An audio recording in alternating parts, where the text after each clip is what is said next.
성도 여러분 반갑습니다. 오늘도 하나님의 은혜 가운데 복되고 즐겁고 행복한 그리고 아름다운 열매로 맺어진 하루가 된 줄로 믿습니다. 이 시간 우리가 함께 은혜를 나눌 본문 말씀 히브리서 1장 8절부터 14절까지에 있는 말씀입니다. 히브리서 1장 8절부터 14절까지에 있는 말씀 봉독합니다. 아들에 관하여는 하나님이여 주의 보좌는 영영하며 주의 나라의 규는 공평한 규이니이다. 주께서 의를 사랑하시고 불법을 미워하셨으니 그러므로 하나님 곧 주의 하나님이 즐거움의 기름을 주께 부어 주를 동류들보다 뛰어나게 하셨도다 하였고, 또 주여 태초에 주께서 땅에 기초를 두셨으며 하늘도 주의 손으로 지으신 바라.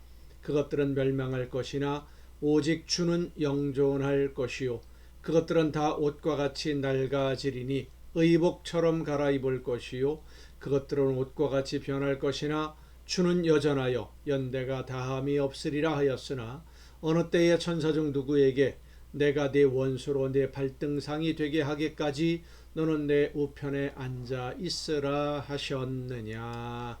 아멘. 오늘 우리는 예수님이 어떤 분이신지, 누구이신지, 그리고 왜 고난을 당하셨는지, 예수님의 죽음이 어떤 의미인지를 알고 믿고 있습니다. 하지만 히브리서가 쓰여질 당시의 대부분의 사람들은 예수님이 어떤 분이시냐에 대해서 궁금증을 완전하게 해소하지 못하고 있었습니다. 예수님의 죽으심의 의미도 아는 사람이 그리 많지 않았고, 대속의 제물이 되심도 믿지 못하고 있었죠. 그래서 성령의 역사하심으로 깨달아 알게 되었다고 하더라도 믿지 않는 다른 사람들의 말, 유대인들의 말에 귀를 기울이기도 하고, 또 핍박과 박해로 인해서 고난을 견디기 어려운 상황이 되면 다시 오신다고 약속하신 예수님의 말씀을 믿고 끝까지 견디지 못하는 사람들도 상당히 많이 있었습니다. 굴복하기도 하고 타협하는 사람들도 있었던 것이죠. 그래서 히브리서는 예수님이 어떤 분인지를 소개하는 내용이 전반부에 가장 중요하게 자리를 잡고 있는데, 우리를 대신해서 목숨 버리신 예수님은 이 세상을 영원히 다스리실 공평하신 분이다 라고 반복해서 강조해서 말씀합니다. 하나님의 나라는 영원한 나라이지 시간이 지나면서 사라지거나 약해지거나 변질되는 나라가 아니라는 겁니다. 영원한 나라라고 하는 것은 변함이 없다는 말씀입니다. 예수님이 이 세상에 다시 오심으로 다스리게 될 하나님의 나라는 예수님이 영원히 왕으로 다스리시는 나라, 다시는 악한 사탄이 넘볼 수 없는 완벽한 완전한 나라입니다. 하나님이 세상을 처음 창조하셨을 때 사탄은 하나님의 영광에 도전하다가 추방당하고 나서 사람들의 욕망을 자극했습니다. 유혹해서 하나님께 불순종하게 함으로 하나님에게 대항을 했고, 이러한 사탄의 유혹에 넘어간 사람들이 하나님의 말씀을 외면하고 욕심을 따라서 하나님의 말씀에 불순종함으로 죄를 범하게 만들었다라기보다는 죄를 범하는 쪽으로 유혹해 간 것이죠. 이 죄로 인해서 사람들은 하나님의 말씀을 듣지 못하게 되고 계속해서 죄의 죄를 더하는 그런 삶을 살게 된 것인데, 예수님이 대신 제물이 되심으로 우리의 모든 죄를 덮으시고 하나님의 자녀로 삼으신 하나님이 성령의 인도하심을 따라 우리가 순종함으로 주님을 기다릴 때 예수님이 재림하셔서 세상을 심판하시고 그 이후에 다스리실 나라는 더 이상 사탄의 활동이 불가능한 나라입니다. 사탄의 활동이 더 이상 불가능한 나라, 그렇기 때문에 하나님의 통치가 영원히 계속되는 것입니다. 지금 오늘 우리가 사는 이 세상은 어둠과 빛이 공존하는 세상입니다. 하나님의 나라와 사탄의 나라가 공존하는 세상에 같이 있어요. 우리가 어느 편에 서느냐에 따라서 우리의 미래가 결정된다는 사실도 우리는 잊지 말아야 됩니다. 오늘도 살아가는 우리는 빛 가운데서도 살아갈 수 있고 어둠에서도 살아갈 수 있습니다. 지금 이 세상에서는 우리가 잠깐 어둠에 있다고 해서 영원히 어둠에 묻히지는 않습니다. 그래서 많은 사람들이 하나님을 믿고 예수님을 믿으면서도 때로는 어둠에 있다가 때로는 빛에 있다가 왔다 갔다. 오늘 우리도 그렇지 않습니까? 말씀대로 순종하다가 때로는 내 욕심대로 살기도 하다가 그렇게 살아갑니다. 하지만 언제 주님이 다시 오실지 모르는데 우리가 어둠 속에 있을 때, 죄에 묻혀 있을 때 주님이 다시 오신다면 어떻게 되겠습니까? 그 시간이 중요합니다.